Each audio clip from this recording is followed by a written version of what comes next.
आपण ब्रोमो मधला जो सकाळचा सनराईज जो होता तो आपण त्यासाठी आपण सकाळी 4 वाजता आलो होतो आणि सनराईज नंतर जे काही व्हिडिओज बनवलेत ना त्या व्हिडिओज खूप चांगले मस्त आल्यात आणि आता जाताना एक फायनल व्हिडिओ बनवतोय ज्याच्यामध्ये माझ्या मागे तुम्हाला दिसत असेल की हा जो काय ज्वालामुखी आहे ज्वालामुखीमधून निघणारा जो धूर आहे तो अजून जागृत आहे, अलीकडला तो बंद आहे पण एकदम भारी म्हणजे हा जो व्ह्यू आहे ना इकडून सूर्य उगवतो, इकडून सूर्य उगवल्यानंतर या इकडच्या साईडला जे काही सूर्याची किरणं पडत आहेत आणि त्यानंतर जे काही ढग व्हाईट कलरचं पांढऱ्या कलरचं दिसतंय खूप मस्त आणि खूप चांगलं दिसतंय.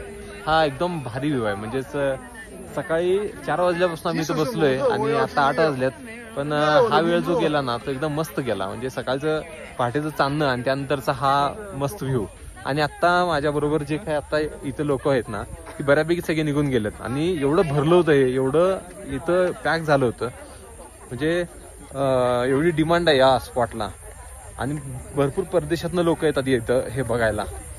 म्हणजे हा अल्टिमेट स्पॉट आहे. काय बेस्टच.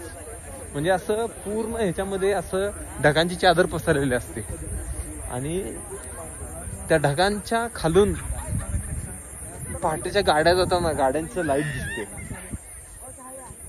भारी.